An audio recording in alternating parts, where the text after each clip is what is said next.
Beberapa hari ini ada banyak pertanyaan yang masuk ke akun Instagram gue yang kurang lebih masalahnya sama.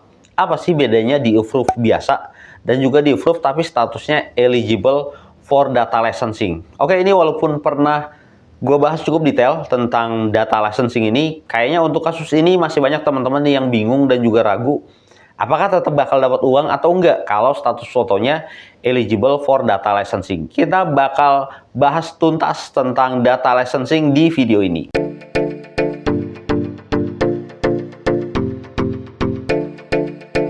Halo semuanya, balik lagi bareng gue Fajrul. Mungkin teman-teman ada yang belum kenal, gue adalah seorang microstalker yang udah hampir 8 tahun ini jualan foto di internet. Dan di channel YouTube ini gue membahas tutorial bagaimana cara motret yang benar menggunakan kamera HP dan juga bagaimana cara menjual foto di internet. Jadi buat kalian yang belum subscribe channelnya, silahkan kalian subscribe dulu channelnya supaya nggak ketinggalan informasi lengkap seputar jualan foto di internet.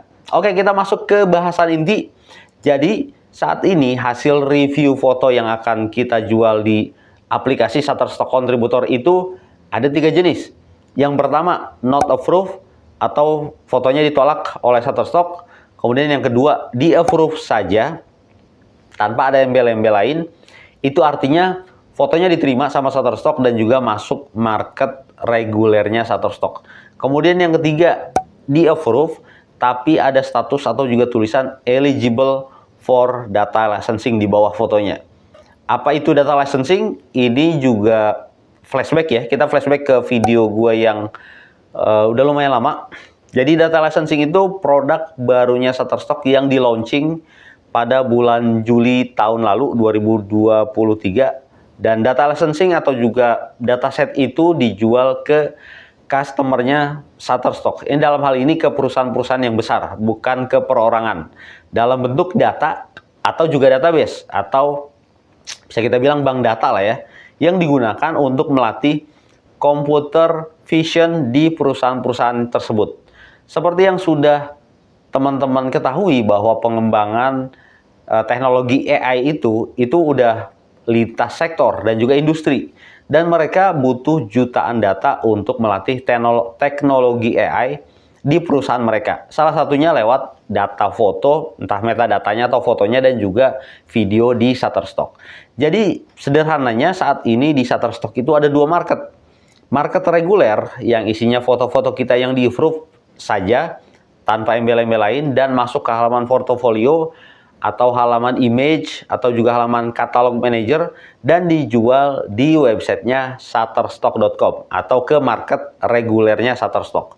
Dan yang kedua, market data licensing yang penjualannya khusus, tidak bisa dibeli melalui website shutterstock.com. Jadi foto-foto yang masuk data licensing tidak akan ditemukan di websitenya shutterstock.com. Penjualannya berbeda. Untuk melihat foto-foto yang masuk ke data licensing itu bisa teman-teman cek di halaman data katalog melalui website mereka. Nanti linknya coba gue taruh di bawah sini. Kemudian, apakah kalau foto kita di approve tapi statusnya eligible for data licensing akan tetap dapat uang?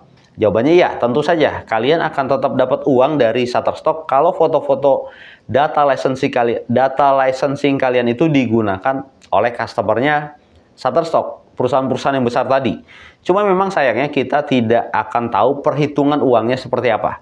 Dan juga foto mana aja yang digunakan oleh Shutterstock atau oleh perusahaan-perusahaan yang tadi. Terlalu ribet, terlalu rumit, dan Shutterstock sendiri memang sejauh ini tidak pernah membuka data itu. Atau juga perhitungan seperti apa, tidak ada transparansi.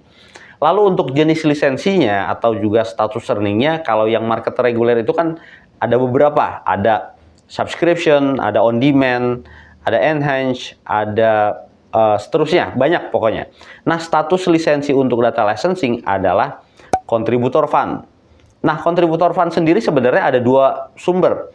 Yang pertama dari data licensing yang tadi udah kita bahas, dan yang kedua dari penggunaan seluruh aset digital kalian di Shutterstock yang digunakan oleh Shutterstock itu sendiri untuk melatih AI generatif tools-nya mereka.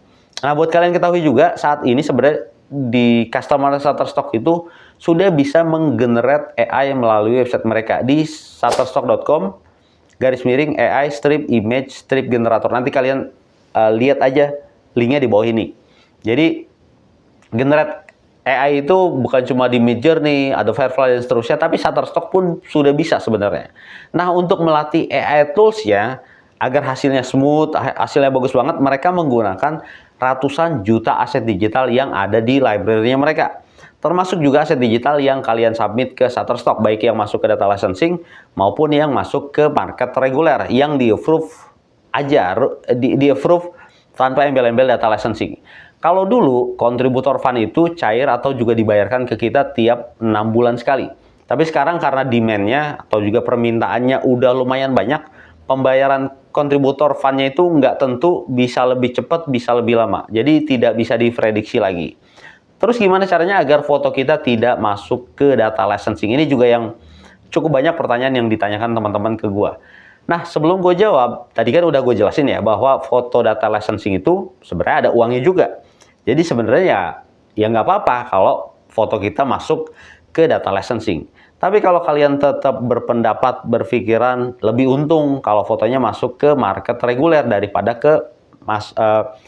masuk ke market data licensing. Nah, satu-satunya cara agar foto kalian di-approve dan tidak masuk ke data licensing adalah dengan meningkatkan kualitas fotonya. Karena kan sebenarnya foto-foto yang masuk data licensing itu foto-foto yang di-reject. Foto-foto yang memang sebenarnya nggak layak buat dijual di market regulernya Shutterstock. Atau bahasa kasarnya, ya fotonya emang jelek aja. Jadi, ya kualitas fotonya yang harus kalian tingkatkan. Gimana caranya? Ya belajar fotografi dengan lebih giat lagi dan juga kalian harus sering praktek. Beberapa orang yang pernah DM ke gua di Instagram, pas gua tanya apakah mereka pernah belajar fotografi, banyak yang jawab belum pernah. Bahkan ada yang jawab belum pernah sama sekali dan nekat mau jualan foto di internet. Ya mungkin bisa, walaupun belum belajar fotografi tetap bisa jualan foto di internet. Tapi ya gimana ya, pendapatannya menurut gue tidak akan besar kalau kalian nggak punya skill fotografi untuk menjual foto di internet. Jadi buat kalian yang nonton video ini, belajar ilmu fotografi sesegera mungkin. Sekarang kalau bisa kalian langsung entah buka YouTube atau Google, cari ilmu-ilmu fotografi. Nah, buat kalian yang saat ini motretnya pakai HP dan juga belum pernah belajar sama sekali tentang fotografi, gue saranin buat ikut webinar basic fotografi yang nanti akan berlangsung di tanggal 1 September 2024. Buat 100 orang pendaftar pertama bakal dapat harga promo yaitu Rp89.000. Jadi daftar sekarang sebelum kuota promonya habis. Oke, kayaknya segitu dulu videonya ya. Semoga informasinya bermanfaat dan kalian jadi paham, kalian jadi nggak skeptis, nggak takut sama data licensing. Dan seperti biasa kalau kalian ada yang mau ditanyakan lagi, kalian tulis aja di kolom komentar. Kita ketemu lagi di konten video selanjutnya. Tetap semangat nyetok, jaga kesehatan.